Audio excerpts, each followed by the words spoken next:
Hello student, welcome back to my Aradhya institute. Aradhya institute में एक बार फिर से आप सभी का स्वागत है स्टूडेंट। तो चलिए, जैसा कि हमने कल बोला था ना कि आप लोग को सेट के क्वेश्चन कराऊंगी, तो सेट के क्वेश्चन देखिए लेके आ गई हूँ। ये हमारे सारे सेट के क्वेश्चन हैं। देखिए, सारे सेट के क्वेश्चन हैं और बहुत ज़्यादा क्वेश्चन है। देखिए इतने सारे क्वेश्चन हैं, ठीक है। तो आप लोग के लिए प्रिंट आउट सारे करवाई हूँ और सारे सेट के क्वेश्चन हैं। इसमें सेट के क्वेश्चन है, जीआईसी क्वेश्चन है, एलटी के क्वेश्चन है, सारे क्वेश्चन है स्टूडेंट, ठीक है। तो आप लोग के लिए करवाई हूँ, इतना मेहनत किया है तो आप लोग ज़्यादा से ज़्यादा प्लीज़ सब्सक्राइब करिएगा, चैनल को लाइक कर दीजिएगा और कमेंट भी करिए करिए, ताकि देखिए हमारा भी मोटिवेशन बढ़ा रहे, हम भी आपको अच्छा अच्छा क्वेश्चन करा सके, ताकि एग्जाम में देखिए आप लोग को बहुत से बेनिफिट मिलेंगे। टीजीटी पीजीटी के लिए मोस्ट, एलटी का भी आएगा, जीआईसी का, तो आप लोग टीजीटी पीजीटी के लिए बहुत ही फ़ायदा मिलेगा, क्योंकि देखिए एग्ज़ाम में टफ क्वेश्चन आएगा ही आएगा, ठीक है। तो आप लोग अच्छे से करिए, ठीक है। तो चलिए हम लोग आज का पहला क्वेश्चन स्टार्ट करते हैं। देखिए 51 से है, 50 क्वेश्चन जनरल पेपर था और हम लोग का देखिए आज का पहला क्वेश्चन, पोषण निम्न में से किसका विज्ञान है। तो पोषण किसका विज्ञान है। देखिए, जो क्वेश्चन समझाने वाला रहेगा स्टूडेंट उसको मैं समझा दूंगी, जो नहीं समझाने वाला रहेगा आगे बढ़ जाएंगे, क्योंकि हम लोग के पास समय कम है, तो हम लोग को जल्दी जल्दी बहुत सारे क्वेश्चन करने हैं, ठीक है। तो चलिए हम लोग पढ़ते हैं और ये जान लीजिएगा, ये आयोग के आंसर की द्वारा बताए गए आंसर हैं, ठीक है। तो आप लोग ये मत समझिएगा कि मैं अपने से बता रही हूँ और गलत हो जाएगा, तो ये आयोग के आंसर की से निकाले हुए हैं, ठीक है। चलिए, पोषण निम्न से किसका विज्ञान है। तो भोज्य संयोजन का, भोजन संयोजन का, भोज्य पदार्थ का, पोषक तत्व का, उपयुक्त सभी का। तो ये क्या होगा, उपयुक्त सभी होगा, ठीक है। पोषण जो हमारे शरीर को सुरक्षात्मक भोज्य पदार्थ प्राप्त होते हैं, जिससे उसी को पोषण करते हैं, जिससे हमारे शरीर की सारी आवश्यकताएं पूरी होती है, उसी को हम पोषण कहते हैं, ठीक है। पोषण दो प्रकार के होते हैं, आप लोग ये जानते ही हैं। पोषण दो प्रकार के होते हैं, एक अति पोषण होता है, एक अल्प पोषण होता है, ठीक है। अति पोषण क्या होता है, ज़्यादा खाने से होता है। अल्प पोषण क्या होता है, कम खाने से होता है, ठीक है। तो चलिए नेक्स्ट क्वेश्चन देखिए, आवश्यक अमीनो अम्ल हिस्टिडीन का पीएच मान होता है। तो आवश्यक अमीनो अम्ल हिस्टिडीन, हिस्टिडीन पूछा है, आप लोग इस बात को याद रखिएगा। हिस्टिडीन, हिस्टिडीन का पीएच मान क्या होता है, तो 6.7 होता है, ठीक है। क्या होता है, आंसर क्या होगा, सी ऑप्शन होगा, C option is correct answer. Histidine क्या होता है, देखिए आवश्यक अमीनो अम्ल होता है, जिससे क्या कहते हैं, एसेंशियल फैटी एसिड। एसेंशियल, देखिए आप लोग ये जान लीजिए कि एसेंशियल फैटी एसिड वो होते हैं जो हमें इंटेक करने पड़ते हैं बाहर से, ठीक है। जो हमें बाहर से इंटेक करने पड़ते हैं वो आवश्यक अमीनो एसिड है, और अनावश्यक वो होते हैं जो हमारे शरीर द्वारा स्वयं उत्पादित हो जाते हैं, ठीक है, वो अनावश्यक होते हैं। तो आप लोग समझ गए होंगे स्टूडेंट, आवश्यक और अनावश्यक किसे कहते हैं। जो हमें लेने होते हैं बाहर से भोज्य पदार्थों से, वो आवश्यक होते हैं, और जो हमें बाहर से नहीं लेने पड़ते हैं वो अनावश्यक होते हैं। तो आप लोग आवश्यक के नाम भी जान लीजिए, हिस्टिडीन, आइसोल्यूसिन। देखिए आवश्यक कितने होते हैं, 9 होते हैं। आवश्यक कितने होते हैं, 9 होते हैं, और अनावश्यक कितने होते हैं, 11 होते हैं, ठीक है। तो 9 कौन कौन से हैं, histidine, isoleucine, leucine, lysine, methionine, phenylalanine, threonine, tryptophan, valine, ये सब क्या होते हैं, आवश्यक अमीनो एसिड होते हैं, ठीक है स्टूडेंट। चलिए तो हम लोग नेक्स्ट क्वेश्चन देखते हैं, मेयोनीज किस प्रकार का खाद्य पायस होता है, ठीक है। मेयोनीज देखिए थिकनिंग एजेंट है ना, वो गाढ़ा होता है। तो मेयोनीज किस प्रकार का खाद्य पायस है, पानी तेल है, तेल पानी है, तेल तेल है, पानी पानी है। तो मेयोनीज क्या होता है, किस प्रकार का खाद्य पायस है, तो तेल और पानी है, क्या है, तेल और पानी के मिश्रण से बनाया जाता है। तेल देखिए पानी में घुलता नहीं, तो मेयोनीज को घुलने के लिए हमें क्या करना पड़ता है, मेयोनीज में देखिए तेल, अंडे की जर्दी, सिरका या नींबू का रस और नमक को डालकर मेयोनीज को हम बनाते हैं। मेयोनीज एक पायस होता है, ठीक है स्टूडेंट। तो ऑप्शन हमारा 20 करेक्ट आंसर, 20 करेक्ट आंसर, ठीक है स्टूडेंट। चलिए आगे हम लोग बढ़ते हैं। भोजन, देखिए भोजन का संवेदी मूल्यांकन प्रभावित होता है। तो भोजन का संवेदी मूल्यांकन कैसे प्रभावित होता है, भौतिक स्थिति से, ठीक है, सही है। मनोवैज्ञानिक कारकों द्वारा, ये भी सही है। पर्यावरणीय कारकों द्वारा, इन्वायरमेंटल फैक्टर बहुत ही इंपॉर्टेंट रोल प्ले करता है, ठीक है। और भोजन का संवेदी मूल्यांकन क्या होता है, आप लोग ये जान लीजिए, जैसे कि इंद्रियों के द्वारा भोजन के अनुभव को मापने का विज्ञान होता है। क्या होता है, इंद्रियों के द्वारा भोजन के अनुभव को मापने का विज्ञान ही क्या कहलाता है, भोजन, संवेदी भोजन कहलाता है, ठीक है स्टूडेंट। तो हमारा ऑप्शन क्या होगा, option D is correct answer होगा, ठीक है। नेक्स्ट क्वेश्चन देखिए, खाद्य पदार्थ की बनावट में सुधार लाने के लिए किसका उपयोग किया जाता है। तो खाद्य पदार्थ की बनावट में सुधार लाने के लिए बेंजोइक एसिड का, एल्जीनिक अम्ल का, प्रोपियोनोइक अम्ल का, हाइड्रोक्लोरिक अम्ल का। तो क्या होगा, एल्जीनिक अम्लों का, option B is correct answer होंगे, क्या होंगे, ऑप्शन देखिए बी इज करेक्ट आंसर। ठीक है स्टूडेंट, और आप लोग ये जान लीजिए एल्जेनिक एसिड होता क्या है। एल्जेनिक अम्ल हाइड्रोफिलिक होता है, पहले तो आप ये जान लीजिए एल्जेनिक अम्ल क्या होता है, हाइड्रोफिलिक होता है। ठीक है, ये हाइड्रोफिलिक होता है एल्जेनिक अम्ल, आप लोग इस बात को याद रखिए, हाइड्रोफिलिक होता है और ये पानी के साथ बंधकर चिपचिपा जेल जैसे पदार्थ बनाता है। ठीक है, क्या होता है, ये पानी के साथ बंधकर चिपचिपा पदार्थ बनाता है। और ये भी जान लीजिए कि ये अम्लीय होता है। क्या होता है, अम्लीय। ठीक है, मैं लिख दे रही हूँ, ये अम्लीय होता है। ठीक है, चलिए, और ये गाढ़ा भी होता है, पायसीकरण होता है और ये स्टेबलाइजर का भी काम करता है। ठीक है स्टूडेंट, चलिए तो अब ये जान लीजिए कि बेंजोइक अम्ल क्या होता है। ठीक है, तो बेंजोइक अम्ल क्या होता है, एरोमेटिक, क्या होता है, ये एरोमेटिक कार्बोक्सिल अम्ल होता है। क्या होता है, एरोमेटिक कार्बोक्सिल अम्ल होता है। ये जैसे फार्मास्यूटिकल में, सौंदर्य प्रसाधन में परिरक्षक के रूप में ये उपयोग किया जाता है। क्या, फार्मास्यूटिकल मतलब कि वो दवाओं के रूप में, और सौंदर्य प्रसाधन में परिरक्षक के रूप में, जैसे कि खराब ना हो, ठीक है, के रूप में उपयोग किया जाता है। और ये किस में घुलनशील है, ईथर और एल्कोहल में घुलनशील होता है, पानी में थोड़ा कम घुलनशील होता है ये। ठीक है, ये ईथर और एल्कोहल में घुलनशील, आप लोग ये याद करिएगा। ठीक है, और हाइड्रोक्लोरिक अम्ल क्या होता है, ये तो आप सभी लोग जानते हैं। हाइड्रोक्लोरिक अम्लों को हम लोग क्या कहते हैं, HCl कहते हैं। ठीक है, HCl कहते हैं हाइड्रोक्लोरिक अम्ल को। और ये पानी में घुलनशील होता है, ये भी जान लीजिए, पानी में घुलनशील होता है। ठीक है स्टूडेंट, ये हाइड्रोक्लोरिक अम्ल पानी में घुलनशील होता है, ये पाचन में मदद करता है। ठीक है, पाचन में मदद। ओके स्टूडेंट, चलिए, और ये गैस्ट्रिक जूस में महत्वपूर्ण भूमिका निभाता है हाइड्रोक्लोरिक अम्ल, ये भी याद रखिएगा आप लोग। और देखिए प्रोपियोनोइक अम्ल, प्रोपियोनोइक अम्ल भी है ना, तो आप लोग ये भी जान लीजिए कि ये क्या होता है प्रोपियोनोइक अम्ल। प्रोपियोनोइक अम्लों को प्रोपेनाइक भी कहते हैं। क्या कहते हैं, प्रोपेनाइक। प्रोपियोनोइक को प्रोपेनाइक अम्ल भी कहते हैं, एसिड भी कहते हैं। ओके स्टूडेंट, और ये कार्बनिक अम्ल होता है। क्या होता है, ये कार्बनिक अम्ल होता है। ठीक है, ये खाद्य उद्योग में परिरक्षक के लिए उपयोग होता है। प्रोपियोनोइक अम्ल खाद्य के लिए परिरक्षक के रूप में उपयोग होता है, जैसे फफूंद बैक्टीरिया के वृद्धि को ये रोकता है।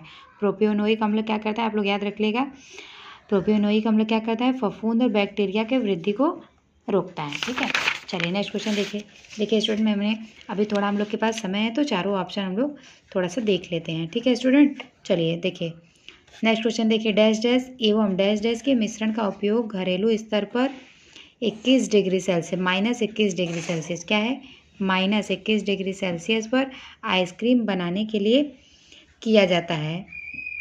तो 12 भाग नमक, 32 भाग बर्फ, 29 भाग नमक, 17 भाग बर्फ, 30 भाग नमक, 70 भाग बर्फ, 15 भाग नमक, 45 भाग बर्फ, तुम्हारा क्या होगा, तो आइसक्रीम बनाने के लिए क्या होगा, 29 भाग हमारा क्या होता है, नमक होता है, 71 भाग बर्फ़ यूज किया जाता है। ठीक है, तो ऑप्शन हमारा क्या होगा, ऑप्शन इसमें 20 करेक्ट आंसर, क्या होगा, 20 करेक्ट आंसर होगा। ठीक है, देखिए इसमें स्टूडेंट को समझाने वाला नहीं है तो हम लोग आगे बढ़ते हैं। देखिए मांस का भूरा रंग डॉट डॉट की उपस्थिति के कारण होता है। तो मांस का भूरा रंग किसकी उपस्थिति के कारण होता है, तो मायोग्लोबिन, मेटामायोग्लोबिन, ऑक्सीमायोग्लोबिन, हीमोग्लोबिन। तो क्या होगा आंसर, हमारा आंसर होगा बी, मेटामायोग्लोबिन। आप आंसर क्या होगा, मेटामायोग्लोबिन। मांस का भूरा रंग किसकी वजह से होता है, तो आप लोग याद रखिएगा, मांस का भूरा रंग मेटामायोग्लोबिन के कारण होता है। ठीक है, इसे मांस, देखिए मायोग्लोबिन को क्या कहते हैं, मांसपेशी की, मांस के प्रोटीन को हम लोग क्या कहते हैं, मायोग्लोबिन कहते हैं ना। देख लीजिए मांस की प्रोटीन, मांस के प्रोटीन को हम लोग क्या कहते हैं, मायोग्लोबिन कहते हैं। ओके स्टूडेंट, चलिए तो हम लोग नेक्स्ट क्वेश्चन देखें। अच्छा आप लोग ये जान लीजिए, ऑक्सीमायोग्लोबिन के बारे में जान लीजिए। ऑक्सीमायोग्लोबिन, मायोग्लोबिन का वह रूप होता है जिसमें ऑक्सीजन जुड़ा होता है। देखिए ऑक्सीमायोग्लोबिन वह होता है जिसमें ऑक्सीजन जुड़ा होता है। क्या होता है, ऑक्सीजन जुड़ा होता है।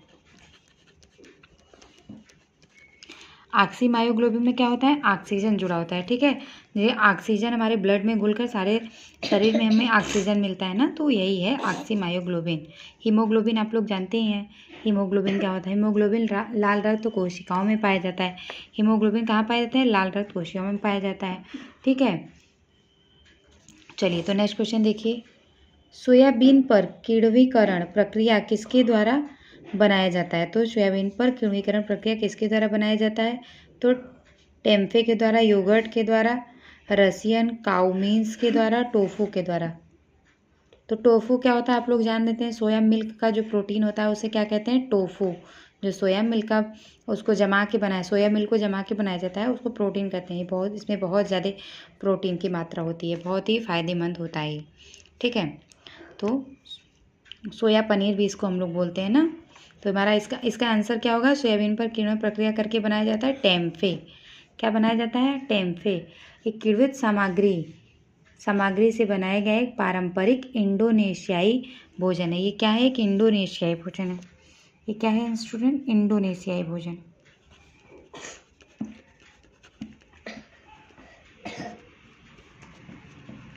एक पारंपरिक इंडोनेशियाई भोजन होता है। ठीक है, योगर्ट जानते ही आप लोग क्या होता है? दही होता है। रशियन काउमिस क्या होता है? रशियन काउमिस वो होता है जो रशियन क्यूमिस वो होता है जो एक पारंपरिक पेय होता है। आप लोग ये जान लीजिए कि एक पारंपरिक पेय होता है और मध्य एशिया में ये स्टेपी क्षेत्र में ये घोड़ी के दूध से बनाया जाता है। किसके दूध से? घोड़ी के दूध से बनाया जाता है। ठीक है, टोफू मैंने बताया ये पनीर होता है, सोया पनीर होता है। चलिए स्टूडेंट नेक्स्ट क्वेश्चन देखिए। नए उत्पाद को विकसित करने की प्रक्रिया के कितने चरण होते हैं? तो नए उत्पाद को विकसित करने की प्रक्रिया कितने चरण होते हैं? तो रेसिपी का सूत्रीकरण, मानकीकरण विधि, उत्पाद का मूल्यांकन, उपयुक्त सभी।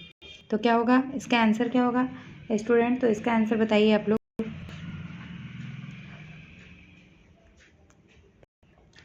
चलिए स्टूडेंट, तो इसका आंसर क्या होगा?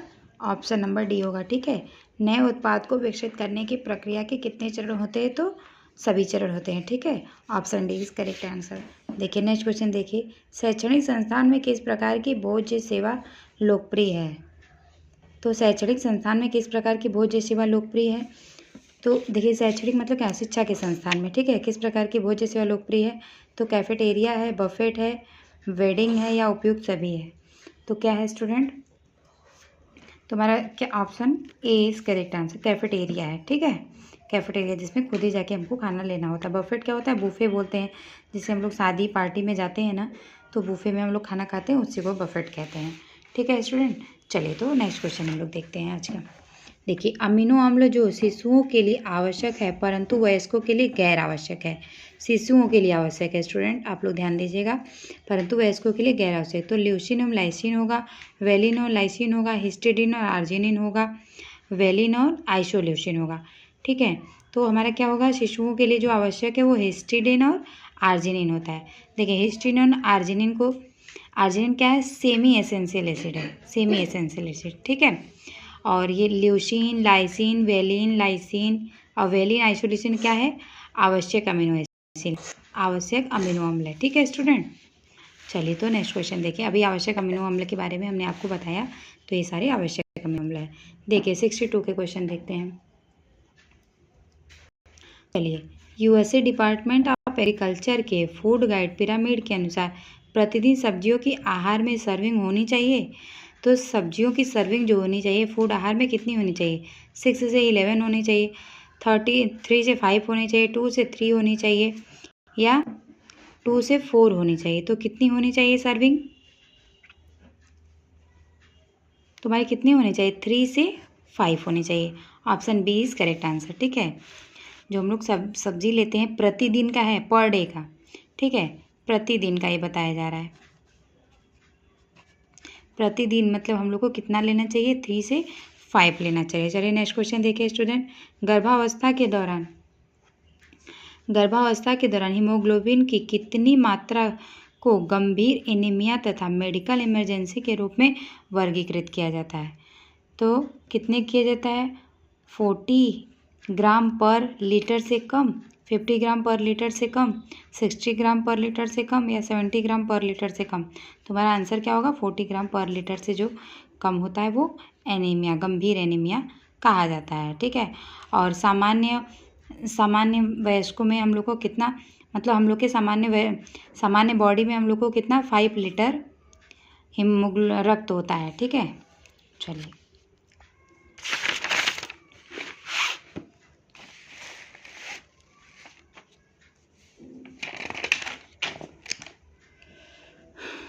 स्टूडेंट देखिए, रोग जिसमें ग्लूटेन संवेदनशीलता पाई जाती है, रोग जिसमें ग्लूटेन संवेदनशीलता पाई जाती है तो किस रोग में पाया जाता है स्टूडेंट, ये पूछा जा रहा है। तो किस में होता है, देखिए स्प्रू में होता है, सिलियक में होता है, कोलाइटस में होता है, डिस्फेजिया में होता है। तो किस में होता है, तो हमारा सिलियक रोग में होता है। किस में होता है, सिलियक रोग में। तुम्हारा ऑप्शन क्या होगा, option B is correct answer. ठीक है,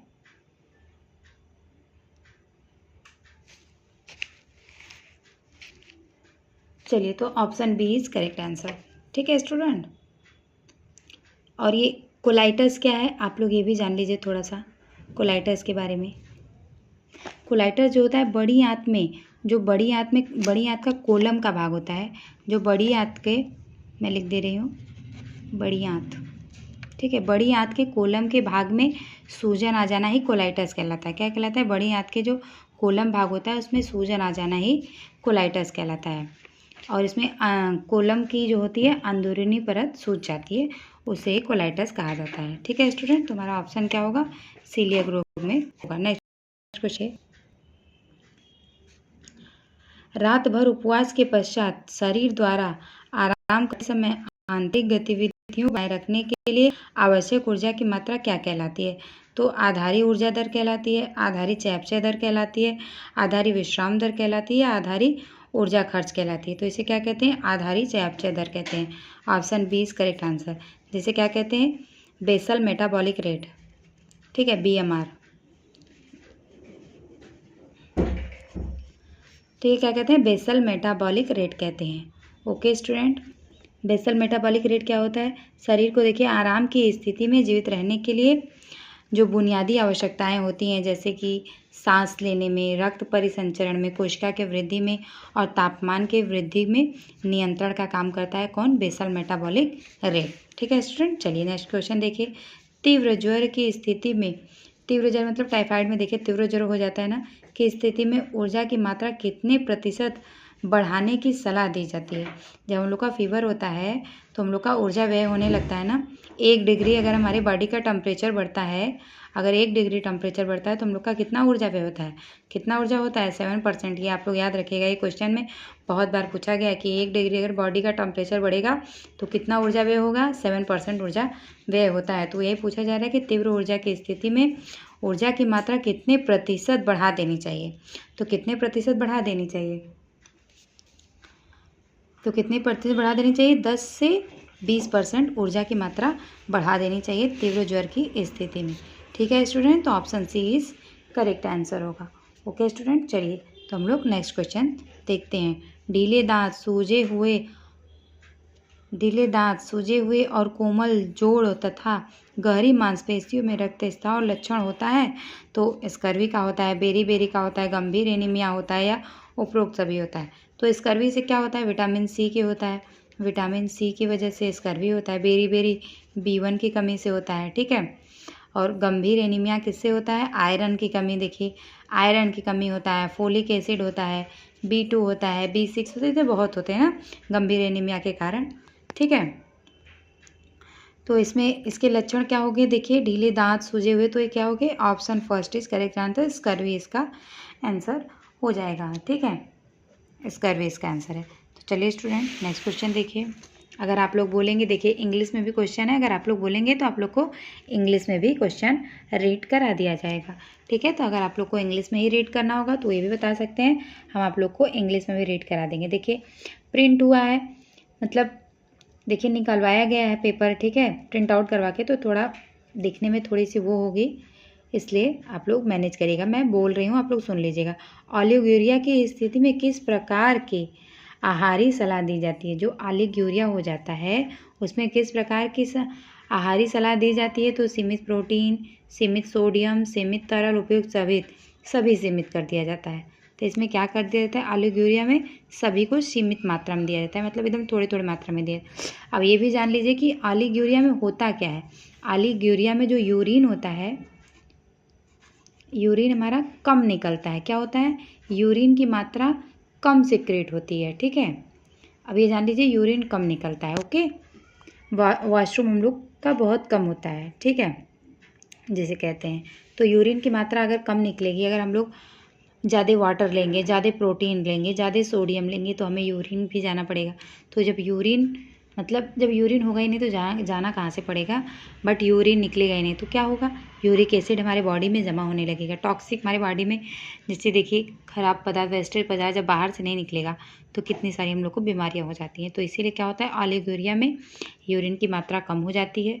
तो इसीलिए हम लोग को सब कुछ, प्रोटीन भी सीमित में लेना चाहिए, सोडियम भी सीमित में, तरल लेना चाहिए, ठीक है, थोड़ा थोड़ा लेना चाहिए। देखिए हम लोग को जीवित रहने के लिए तो थोड़ा थोड़ा लेना ही पड़ेगा, और तुरंत हमें डॉक्टर की परामर्श लेनी चाहिए। तो इसमें क्या होगा, option D is correct answer होगा।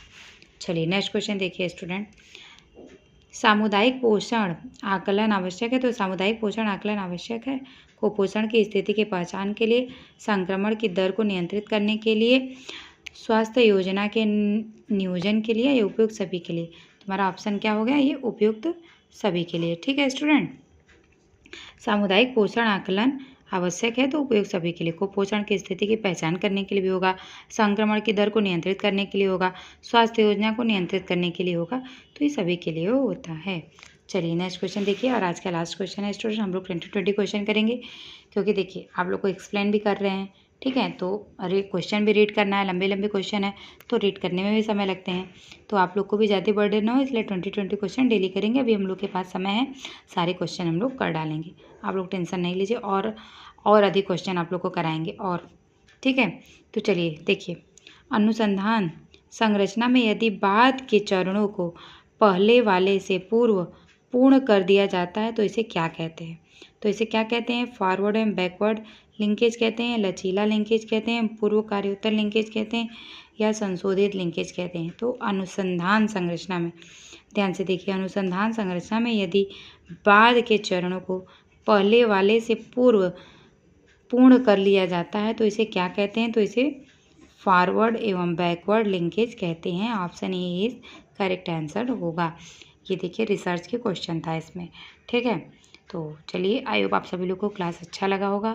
देखिए इसमें मेहनत बहुत लग रहा है, तो आप लोग ज़्यादा से ज़्यादा कमेंट करिएगा, इसमें बहुत अच्छे अच्छे क्वेश्चन डालेंगे, और आप लोग का ईसीटी पीजीटी अच्छे निकलेगा, ठीक है। बस अच्छे सारे क्वेश्चन रीड करिए, और उसके चारों अगर ऑप्शन को आप लोग पढ़ते हैं, चारों ऑप्शन को एक्सप्लेन करते हैं, उसको पढ़ते हैं, डीप में पढ़ते हैं, तो आप लोग के बहुत से क्वेश्चन तैयार होंगे, ठीक है। देखिए हम लोग एक क्वेश्चन से 4 क्वेश्चन कर रहे हैं, तो आप लोग के बहुत से 20 क्वेश्चन से समझ लीजिए, आप लोग के 20 क्वेश्चन से आप लोग के 30-40 क्वेश्चन हो जा रहे हैं। तो आप सभी लोगों को देखिए क्लास कैसा लगा कमेंट करके ज़रूर से बताइएगा, और आप लोग कहेंगे कि एक्सप्लेन नहीं करना है तो हम आप लोग को फटाफट बस आंसर बता के आगे बढ़ते जाएंगे। अगर आप लोग ये बोलेंगे कि बस मैम एक्सप्लेन ना करिए, आंसर बता दीजिए, तो आंसर बता के मैं आगे बढ़ती जाऊँगी, ठीक है। और अगर आप लोग को अच्छे लगते हो तो आप लोग को एक्सप्लेन भी कर सकते हैं, तो जैसा रहे आप लोग कमेंट करके बताइएगा, ठीक है स्टूडेंट। चलिए तो हम लोग अब क्लास को एंड करते हैं, और क्लास कैसी लगी जरूर बताइएगा, ज़्यादा से ज़्यादा शेयर करिएगा, कमेंट करिएगा, और देखिए इसका ऑप्शन ए है। चलिए स्टूडेंट, तो हम लोग अब क्लास को एंड करते हैं। राधे राधे, टेक केयर, ज़्यादा से ज़्यादा सब्सक्राइब करिएगा प्लीज़, आप लोग से ये रिक्वेस्ट है, ठीक है स्टूडेंट। चलिए।